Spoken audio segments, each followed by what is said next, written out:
Hello మామ, నమస్తే అందరికి. మేమైతే ఈ సంవత్సరం మేడారం జాతరకు వెళ్ళడానికి రెడీ అవుతున్నాం. స్టార్టింగ్ వెళ్దామా వద్దా అన్న డిస్కషన్ లోనే టైం అయిపోయింది. ఫైనల్ గా అయితే వెళ్దామని ఫిక్స్ అయిపోయినాం.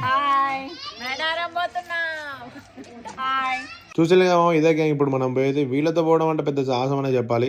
జాతరకి అయితే మొత్తానికి ప్రిపేర్ అయినామా, కానీ ఒక్క రోజు కాదు 3 రోజులు ప్లాన్ చేసుకుని మొత్తం రెడీ చేసుకున్నాం. సామాన్లు గీమాలు అన్ని ఎక్కిచ్చేసి మొత్తం ప్యాక్ చేసేసినాం. బండికి మాత్రం ఎటువంటి ఇబ్బందులు లేకుండా మనకి ఇంత పర్ఫెక్ట్ గా ప్యాక్ చేసింది మాత్రం ఇక వీడే మా రైడర్ కార్తిక్ గాడు. ఈ ట్రిప్ లో కార్తిక్ గాడు ఉండడం చాలా అడ్వాంటేజ్ అసలు. మరి అట్లాంటి స్పెషల్ రైడర్ కి ఒక ఎంట్రీ ఉండాలని చెప్పేసి తమ్మి ఒక ఎంట్రీ రా అంటే మామూలుగా లేదు, వాడు హీరో కన్నా ఘోరంగా ఇచ్చిండు. మొత్తానికి లగేజ్ అంతా ప్యాక్ చేసుకుని బయలుదేరడానికి అయితే రెడీ అయినాం. ఇక వెళ్లే ముందు ఆ అమ్మవారిని ఒకసారి మంచి మనస్ఫూర్తిగా మొక్కుకొని కొబ్బరికాయ కొట్టేసి టైర్ల కింద నిమ్మకాయలు పెట్టి వాటిని దొక్కిచ్చి బయలుదేరినాం. ఇక పోయొచ్చుడు బాధ్యత ఆ తల్లి పైన పెట్టేసి బండి అయితే ముందుకు స్టార్ట్ చేసినాం. ఈ ట్రిప్ లో ఇంకా లీడర్ ఉంది, వాడే మా తమ్ముడు లక్ష్మణ్ గాడు. వాడు కూడా ఎక్కిన తర్వాత ఇక జాతరకు షూర్. ఓకేనా?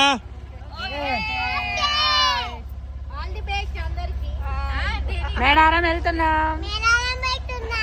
మొత్తానికైతే జర్నీ స్టార్ట్ అయింది. కొత్తగూడెం నుంచి మేడారం పోవాలంటే 180 కిలోమీటర్లు పోవాలి దగ్గర మేము. 4 అవర్స్ జర్నీ తర్వాత మొత్తానికైతే మేడారం వచ్చేసినాం. మేడారం ఎంటర్ అవ్వడంతో అసలు ఆ ట్రాఫిక్ ఆ డేరాలు చూసి మాకైతే మతి పోయింది అనుకో. మేమైతే జంబనబాబు దగ్గర ఉందామని చెప్పి ఫిక్స్ అయిపోయి నౌషద్ గారు నేను ముందే ఒక ప్లేస్ చూసుకుని తర్వాత వచ్చి వెహికల్ పట్టుకొని పోయినా. మా లొకేషన్ దగ్గరికి వెళ్ళినాక టెంట్ వేసుకున్నాము. తర్వాత ఏం చేసినాం అనేది మా మహాన్ సార్ చెప్తాడు చూడు. మహాన్ చెప్పరా. తెచ్చుకున్న అన్నం తిన్నాక పడుకున్నాము.